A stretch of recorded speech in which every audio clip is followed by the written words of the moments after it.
Olá, pessoal, tudo bem com vocês? Hoje nós vamos mergulhar no capítulo 8 de Mateus. Essa é a 16ª meditação e vamos em frente, mergulhando nos evangelhos. Vamos fazer uma oração antes de iniciarmos a nossa meditação. Espírito Santo, nós te agradecemos antes de pedirmos qualquer coisa, até mesmo antes de pedirmos que o Senhor ilumine o nosso entendimento. Te agradecemos porque é uma honra, um privilégio. É tua graça. Estamos aqui por tua graça. Eu te louvo por esse toque, essa direção que o Senhor nos deu de mergulharmos no Evangelho. Eu te louvo por essa pessoa que está aqui, né, que parou tudo e separou esse momento para acompanhar a meditação, para meditar junto conosco, para mergulhar na tua palavra, no teu evangelho. Ilumina o nosso entendimento. Em nome de Jesus, fale conosco. Capacita-nos a entender e a guardar e colocar em prática os teus ensinamentos, o teu evangelho, tua palavra, tua vontade. Em nome do Senhor Jesus, para a tua glória. Amém. Amém. Graças a Deus. Graças a Deus. Antes de nós entrarmos no versículo 1, porque já no início do capítulo 8, você vai ver que fala que a multidão estava seguindo Jesus depois que ele desceu da montanha. Vocês acompanharam? Você que está aí assistindo, acompanhou a meditação, meditou conosco nas últimas 3, que foi o capítulo 5, 6 e 7, que é o Sermão da Montanha. São as bem-aventuranças. São capítulos, assim, extraordinários. É Jesus ali na montanha, ensinando aos seus discípulos, ensinando as pessoas, dizendo o que ele quer, qual é a sua vontade, sabe? É você, sou eu, é a gente ali sentado, olhando para ele, ouvindo, aprendendo. É isso que é o capítulo 5, 6 e 7. É isso que são esses capítulos. E se você pulou algum desses, né? No caso, todos são importantes, né? Desde o capítulo 1, a genealogia. E antes do capítulo 1, nós fizemos, se eu não me engano, 7 meditações como introdução para entrarmos. Olha só, nós fizemos 7 meditações para começarmos o capítulo 1. Se você perdeu alguma, está chegando agora ou pulou algumas, vale a pena você separar um tempo, voltar lá e acompanhar, tá bom? Principalmente o capítulo 5, 6 e o 7. Então, Jesus está descendo da montanha e agora nós temos a prática, né? Conforme aparece aí na tela, nós temos o Sermão do Monte colocado em prática. É o que nós vamos meditar, é o que nós vamos ler aqui no capítulo 8. O Sermão do Monte, ou Sermão da Montanha, colocado em prática. Em prática. E nós temos também a nova lei messiânica, né? Que é o capítulo 5, né? O versículo 17 do capítulo 5, que aparece aí para você. Esse capítulo, né? Esse versículo 17 é importantíssimo porque mostra que Jesus veio trazer uma nova compreensão muito mais abrangente da lei. Essa palavra, cumprir, né? Ele não veio abolir, ele veio cumprir.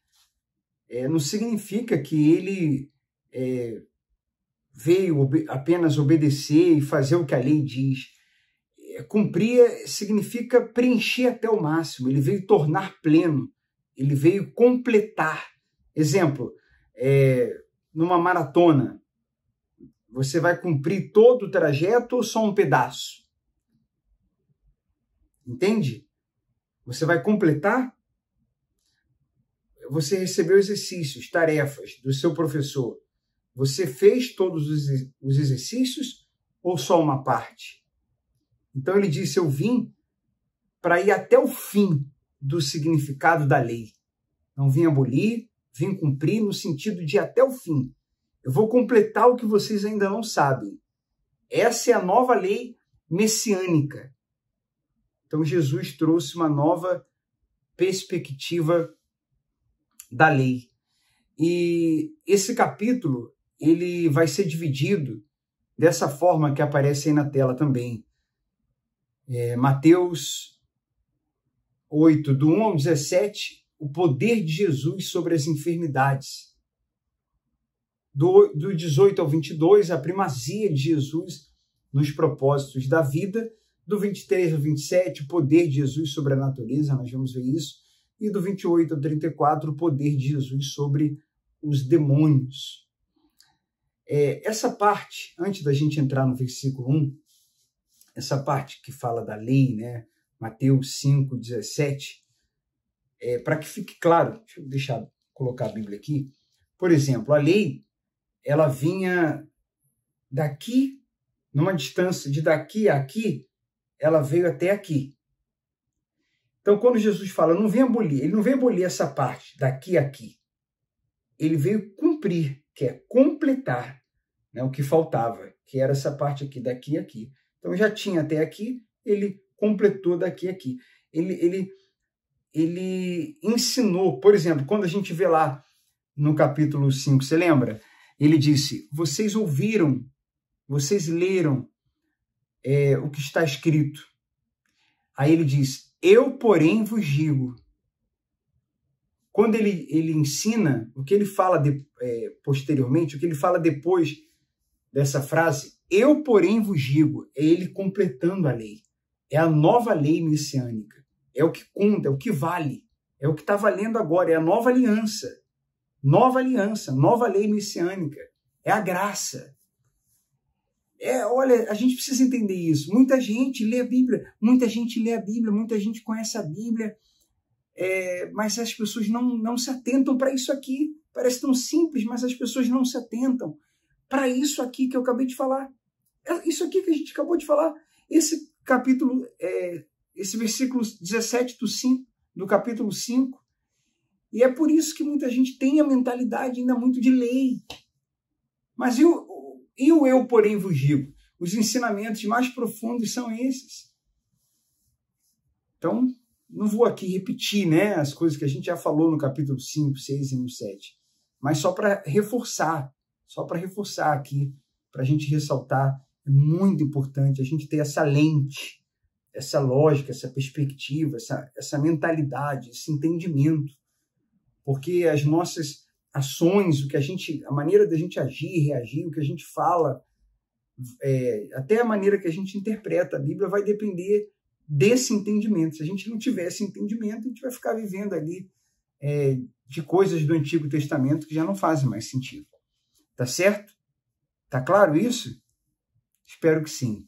Então, versículo 1, aparece aí na tela, vou pegar a Bíblia aqui, vamos ler. Nós vamos comentando aí alguns versículos, alguns principais. Se você tiver algo para completar, alguma pergunta, é só enviar lá no grupo do WhatsApp, tá? E se você não tiver no grupo do WhatsApp, me manda uma mensagem, me peça que eu vou te colocar. Você tem que estar lá, é bom que esteja, né? Tem que estar em força de expressão, né? É bom, muito bom que esteja para participar, interagir, até mesmo tirar uma dúvida, mandar para a gente, tá bom? Vamos interagindo e um aprendendo, um ajudando o outro. Diz assim, quando Jesus desceu à encosta do monte, grandes multidões o seguiram. Um leproso se aproximou de Jesus, ajoelhou-se diante dele e disse, Senhor, se quiser, pode me curar e me deixar limpo. Versículo 3. Jesus estendeu a mão e tocou nele. Eu quero, respondeu. Seja curado e fique limpo. No mesmo instante, o homem foi curado da lepra. É interessante a gente entender, né, que os leprosos eles eram tirados da cidade. Eles ficavam isolados. sabe? Era muito triste. Ele era considerado impuro. Tocar no leproso era ficar impuro. A pessoa tinha medo, ninguém tocava no leproso, mas Jesus tocou nele. Quando Jesus toca no impuro, é para manifestar o poder dele, passar a sua pureza para ele. Jesus está dizendo para ele, volta para sua família, volta para sua casa. Jesus o cura ali, né? O toque de Jesus o curou. Versículo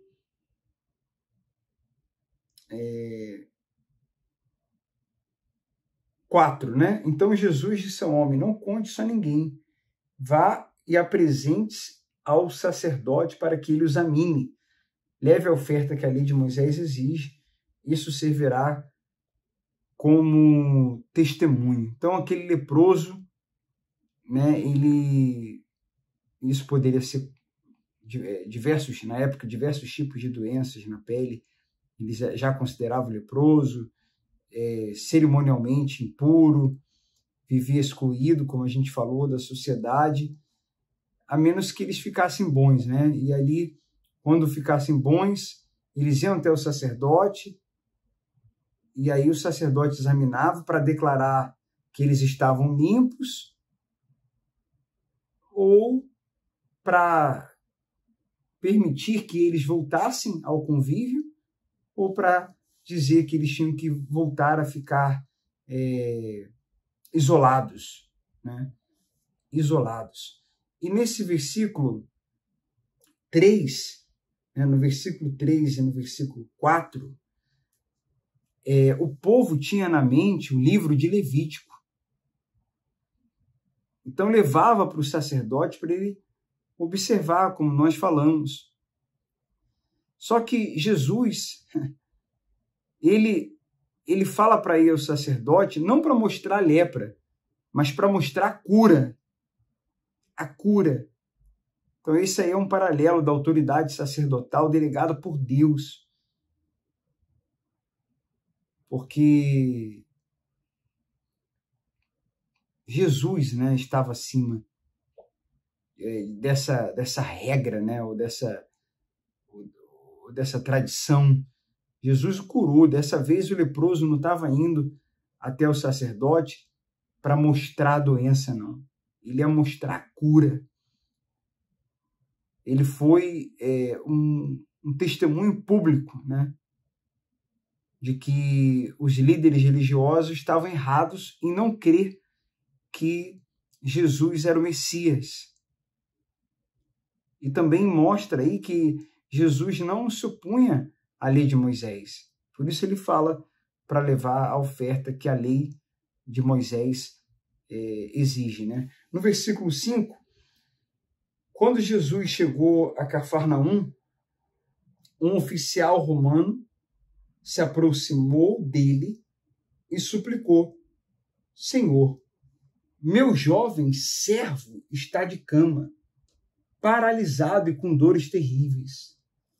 Legal, interessante é que ele estava pedindo, era um oficial romano, né, centurião, que liderava 100 soldados romanos, e ele estava tendo ali humildade para pedir pelo seu servo, não era nem por ele. Jesus, no versículo 7, diz: vou até lá para curá-lo. Olha só como que é forte, ó. No versículo 8, o oficial, porém, respondeu: Senhor, eu não mereço que entre em minha casa. Basta uma ordem sua e o meu servo vai ficar curado. Esse homem reconhece que Jesus é bom, que Jesus é misericordioso. Ele reconheceu que ele era um pecador, que ele não merecia, mas ele colocou a fé dele completamente no poder e na graça de Jesus. É como se ele estivesse dizendo: eu sei que eu não sou de Israel, eu sei que eu não mereço, mas mesmo assim eu te peço, confiando no seu poder, na sua bondade, na sua graça. Eu sei o quanto indigno eu sou, mas eu sei o quão bom o Senhor é. E eu confio no teu poder, na tua bondade. Sua bondade é maior que minha maldade. E aí no versículo 9, sei disso, porque estou sob a autoridade dos meus superiores e tenho autoridade sobre os meus soldados. Quer dizer, ele estava dizendo, eu entendo sobre a autoridade. Tanto para quem está acima, como para quem está abaixo de mim. E os que estão abaixo, eu só preciso dizer, vão, e eles vão. Ou venham, e eles vêm. E se digo a meus escravos, façam isso, eles o fazem. Quando Jesus ouviu isso, ficou admirado e disse aos que o seguiam, eu lhes digo a verdade, jamais vi fé como essa em Israel. O centurião, ele não limitou Deus, né? Não limitou Jesus. Infelizmente, quanto à religião, né? A religiosidade, inclusive a religião evangélica, né? Acha que domina Deus, né? Quer colocar Deus como se fosse um gênio numa garrafa e marcar um dia para esse, entre aspas, gênio agir, um dia, um horário, um romano, um homem que não era judeu, acaba tendo uma fé madura. E aqui o texto de Mateus está cutucando os judeus, né? Não é lá que tem poder, não é um lugar específico, não é no templo. Ele é Senhor sobre toda a terra, ele é Deus. Ele está acima de um local determinado, está acima. Infelizmente, existem muitas doutrinas aí inventadas, humanas, que tentam colocar Deus num pacote para nos vender, né? Para nos vender. Muito triste isso. Mas Jesus está dizendo aqui, no versículo 10, que ele ficou admirado. E quando eu digo que ele está dando uma cutucada nos judeus, é porque eles estão lendo ali o livro de Mateus, né? Lembra que eles são o público-alvo? Então vocês acham que apenas vocês vão sentar à mesa? A gente vai ler agora nos próximos versículos. Vai ter muito estrangeiro lá e muitos judeus que não estarão. Então Jesus já estava deixando ali bem claro que não era, até mesmo a salvação não era garantido só pelo fato deles serem judeus, só pelo fato deles serem do povo de Israel. Havia necessidade deles reconhecerem Jesus como Filho de Deus, como Messias, reconhecer o seu senhorio, reconhecer que ele era o Messias, que eles, os judeus, tanto estavam esperando. E também lhes digo, muitos virão de toda parte, do leste e do oeste, e se sentarão com Abraão, Isaque e Jacó no banquete do reino dos céus. Mas muitos para os quais o reino foi preparado serão lançados fora. Olha só, olha o que Jesus estava falando aqui para os judeus, hein? Mateus, né? Estava relatando aqui o que Jesus falou. Olha só. Na escuridão, onde haverá choro e ranger de dentes. Então Jesus disse ao oficial romano, volte para casa, tal como você creu, assim acontecerá. E o servo foi curado na mesma hora. A gente vai ver mais na frente outra cura que Jesus não colocou as mãos. Nós vimos uma que ele tocou no leproso e as outras duas ele não toca. Então, assim, o poder de Jesus vai além do toque. Vai além do toque. O poder de Jesus está também na sua palavra. Além do toque, na sua palavra. A palavra dele proporcionava cura. vida. Lembra quando ele chama Lázaro, depois de 4 dias, para fora, ressuscita com a palavra? Ele diz para Lázaro sair do túmulo. A palavra de Deus, a palavra de Jesus, o Evangelho, é cura, é vida. É vida. Não necessariamente tem que ser no local. Não necessariamente, aliás, não precisa realmente ser. O poder de Deus não tem limites. Não necessariamente tem que ser um toque. Palavra. Forte isso, né? Eu vibro, eu fico lendo, falando e vibrando. É muito legal, é muito forte. Que nós possamos crer nessa palavra, que a gente não duvide dessa palavra, que a gente não fique de fora dessa mesa, né? Que a gente reconheça Jesus como o Senhor de nossa vida, que a gente não reconheça Ele apenas como Senhor, mas que Ele seja o Senhor da nossa vida. Que a gente não reconheça Ele apenas como Filho de Deus, mas que Ele seja o nosso Pai, o nosso amigo. O nosso amigo. É isso que nos transforma, né? É isso que salva. A graça dele quando nós nos rendemos, quando nós cremos. É pela graça, mas é mediante a nossa fé. É mediante a nossa fé. Vamos continuar aí? Diz assim, versículo 14. Quando Jesus chegou à casa de Pedro, viu que a sogra dele estava de cama, com febre. Jesus tocou em sua mão e a febre a deixou. Aqui ele tocou. A febre deixou. Então ela se levantou e passou a servi-lo. Ao entardecer, trouxeram a Jesus muita gente possuída por demônios. Ele expulsou, olha só essa parte. Ele expulsou esses espíritos impuros com uma simples ordem e curou todos os enfermos. Cumpriu-se desse modo que foi dito pelo profeta Isaías. Quer dizer, aquilo que nós falamos, né? Por uma ordem, pela palavra. E esse versículo 17, vou deixar ele um pouquinho na tela, ele é muito bacana, pessoal, nessa meditação que nós estamos fazendo. Para que se cumprisse o que foi dito pelo profeta Isaías, quer dizer, um paralelo de Cristo com o Senhor conhecido no Antigo Testamento, como Deus que cura, né? O Deus que cura, o Senhor que sara, que cura. Então você percebe Mateus dizendo ali, tá aqui para os judeus, está aqui, ele está aqui, ele está aqui. Aquele Senhor que curava no Antigo Testamento, está aqui. Está aí, foi prometido, está aí, está se cumprindo.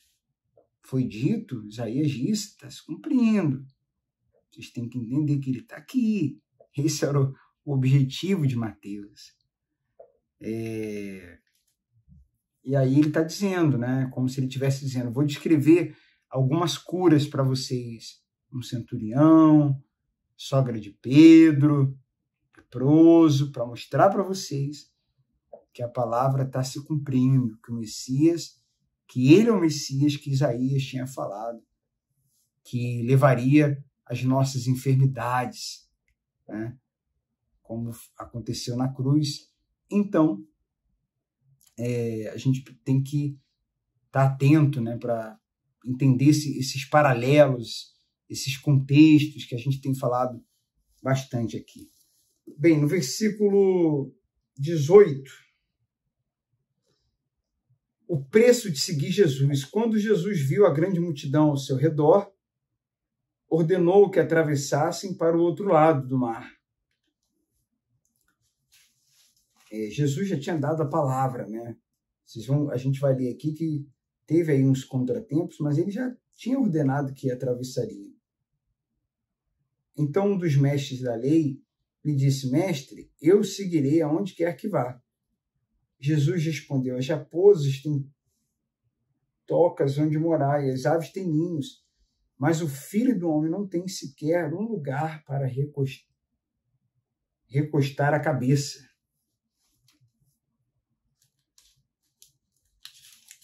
No versículo 21, outro discípulo disse: Senhor, deixe-me primeiro, atenção essa palavra aí, primeiro, sepultar meu pai. Jesus respondeu: siga-me agora, deixe que os mortos sepultem seus próprios mortos. Então, esses versículos estão dizendo que a caminhada com Cristo tem um preço. Você já calculou o custo? Nós já calculamos o custo? Sabe?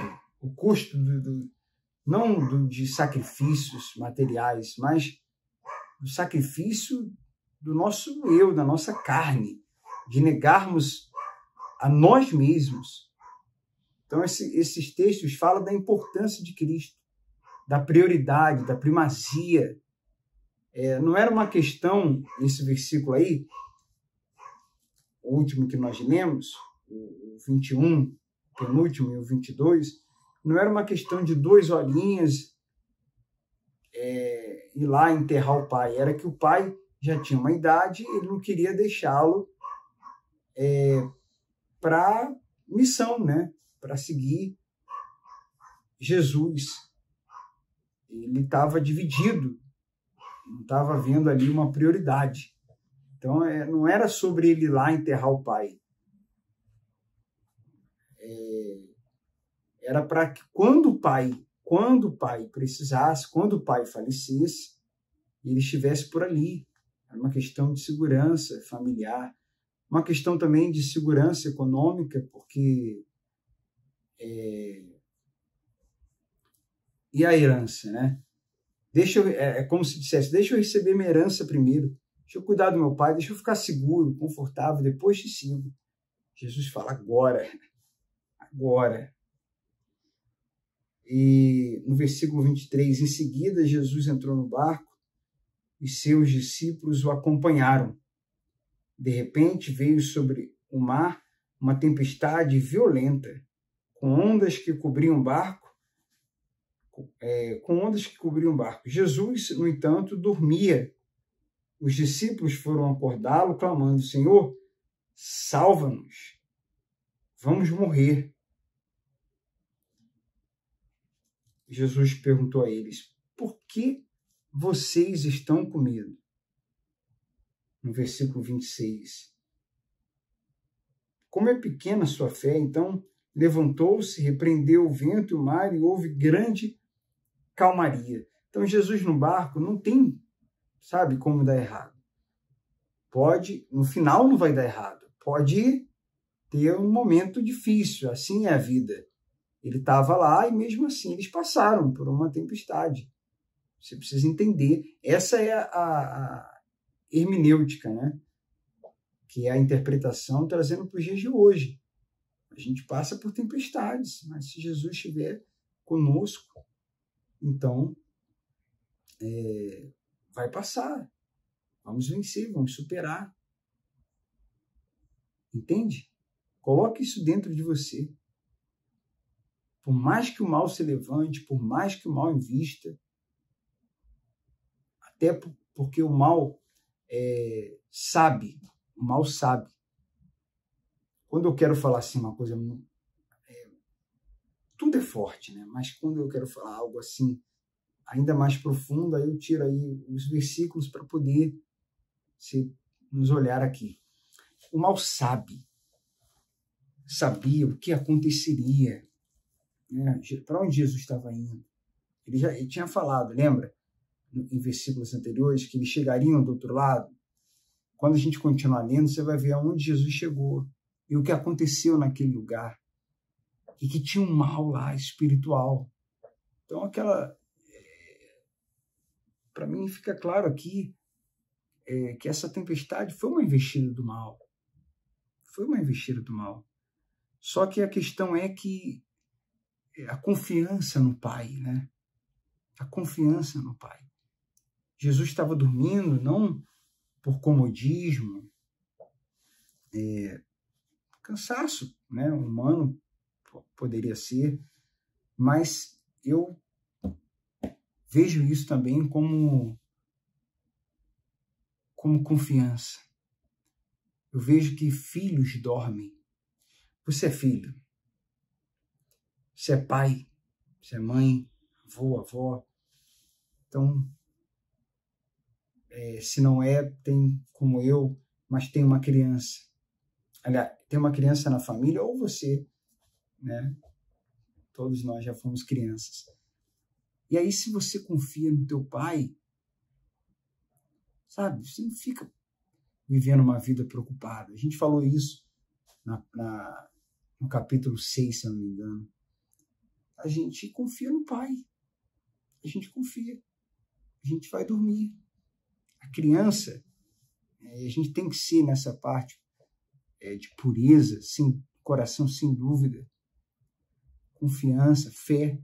A gente tem que ser como criança nessa parte, porque somos filhos.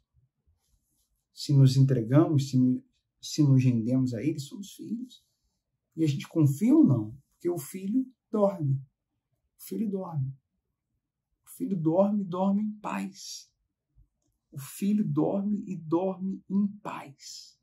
Agora, os órfãos se preocupam. Os órfãos ficam inquietos. Vivendo uma vida de muita ansiedade, de muita preocupação. Ansiedade no sentido de preocupação. Então, os filhos dormem porque eles sabem o pai que tem. Os filhos dormem porque dormir é um sinal de confiança. Sabe? Quem dirige a sua vida? Quem está no barco? Quem dirige? Porque é muito incoerente. Como eu costumo dizer, a conta não fecha. A pessoa dizer, Deus está no controle. Deus está no controle. Mas ela vive preocupada. Não fecha. Não tem sentido isso. Então você crê, você confia, você entrega a Ele, você confia que Ele realmente está no controle. Então, fica em paz. Descansa, dorme em paz. Faz sua parte, luta, faz o que está ao teu alcance. E outra, use sua fé para essas tempestades. Use sua fé. Use a autoridade do nome de Jesus. Use sua fé. Seja um termômetro, não seja um termostato. Seja alguém que dá o que tem, e que o que você tem é confiança, é fé. E não alguém que age de acordo com você aquece, você contagia, você influencia, não o contrário. Agindo de acordo com as circunstâncias. Você se desespera, se desanima completamente. Não haja de acordo com as circunstâncias. Confie no Pai. Confie no Pai. Use tua fé. Tá bom? Essa palavra... Tem uma live que nós fizemos sobre isso aqui, que eu te convido a entrar lá no Instagram. Qualquer coisa me peça que eu te envie. Você falou na meditação sobre uma live que é sobre esse assunto aqui, sobre atravessar o barco. Aí a gente fala mais, né? Um pouco mais de profundidade. Se você está passando por momentos difíceis, muito, muito difíceis, deixa isso aqui que a gente acabou de ler e a gente está aqui falando, entrar no teu coração completamente. E me peça essa live que eu te envio, tá bom? Bem, vamos lá, para a gente encerrar. Versículo 26, né? Como é pequena a sua fé, então levantou-se, repreendeu o vento e o mar, e houve grande calmaria. E os discípulos ficaram admirados. Olha a pergunta, olha o que os discípulos falaram. Quem é esse homem? Diziam eles. Até os ventos e o mar lhe obedecem. Guarda essa pergunta. Quem é esse? Os discípulos estavam demonstrando ali que já não tinham entendido completamente, não sabiam direito quem ele era. Guarda isso aí. Vamos seguir aqui, ó. Quando Jesus chega ao outro lado do mar, a região dos Gadarenos, 2 homens possuídos por demônios saíram do cemitério e foram ao seu encontro. Eram tão violentos que ninguém podia passar por ali. Eles começaram a gritar: por que vem nos importunar, Filho de Deus? Veio aqui para nos atormentar antes do tempo determinado? Então, quer dizer, Jesus já tinha demonstrado seu poder sobre a natureza. Novamente teve um paralelo, porque o Deus que abriu o Mar Vermelho, abriu o Jordão, agora está aqui acalmando a tempestade. Mateus está dizendo para os judeus, é Ele. Então a gente pode tirar muitas lições, é claro, de cada versículo desse, mas o mais importante é que Jesus está sendo apresentado como Messias. E esses, como eu disse, esses paralelos são maravilhosos. Maravilhosos. Então a gente precisa ter uma visão ampla, né? O contexto. Tem muita gente que usa a palavra de Deus para dizer algo que Deus não diz. Usa as palavras de Paulo para dizer algo que Paulo não diz. Usa a palavra de Mateus para dizer algo que Mateus não disse. A gente precisa entender o que realmente é a palavra, o que realmente vem de Jesus. E no versículo 34 é muito, muito interessante, porque, aliás, perdão, no versículo 29, ele fala: por que veio nos importunar, Filho de Deus? Aí no versículo 30, a certa distância deles havia uma grande manada de porcos pastando. Então os demônios suplicaram: se vai nos expulsar, mande-nos entrar naquela manada de porcos. Vão, ordenou Jesus. Os demônios saíram dos porcos, saíram dos homens, entraram nos porcos, e toda a manada se atirou pela encosta íngreme do monte para dentro do mar e se afogou. Os que cuidavam dos porcos, olha só, fugiram para uma cidade próxima e contaram a todos que havia ocorrido com os homens possuídos por demônios. Os habitantes da cidade saíram ao encontro de Jesus e suplicaram que ele fosse embora. Mandaram Jesus embora.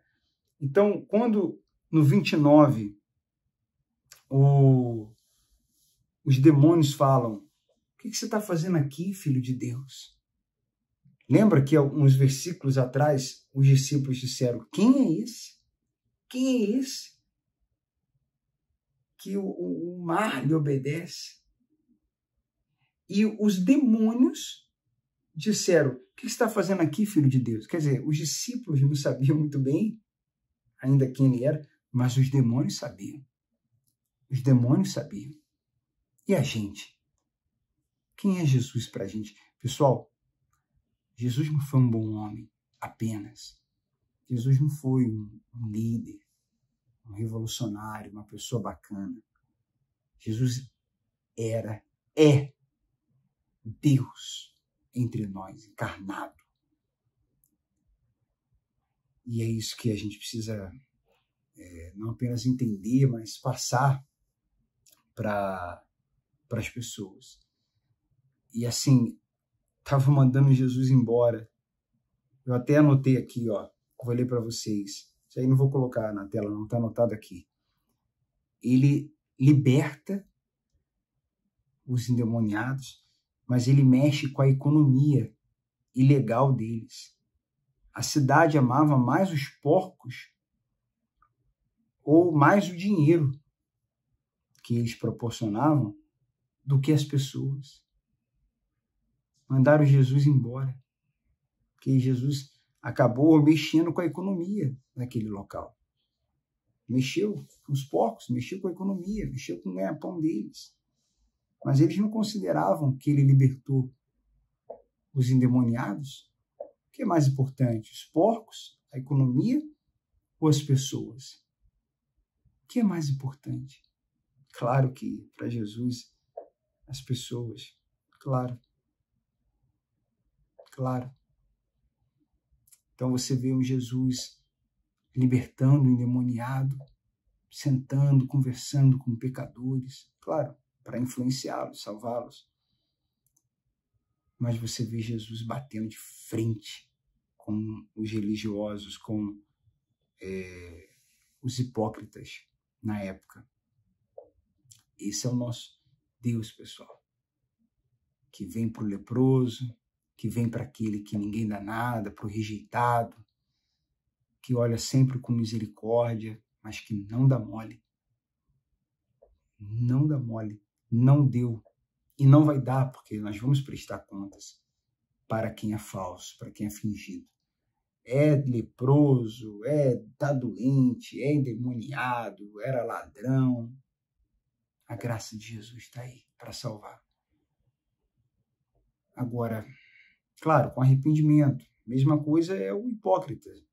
Se ele se arrepender da hipocrisia, a graça virá sobre ele. Mas esse era o público que Jesus batia de frente. A hipocrisia, religiosos hipócritas. Agora, as pessoas que os religiosos desprezavam eram essas pessoas que Jesus queria.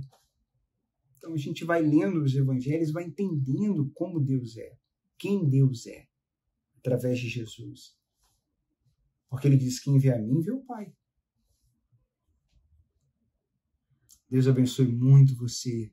Deus ilumine nosso entendimento. Vamos seguir mergulhando no evangelho. Vamos em frente, pessoal. Compartilhe. Deixe um comentário.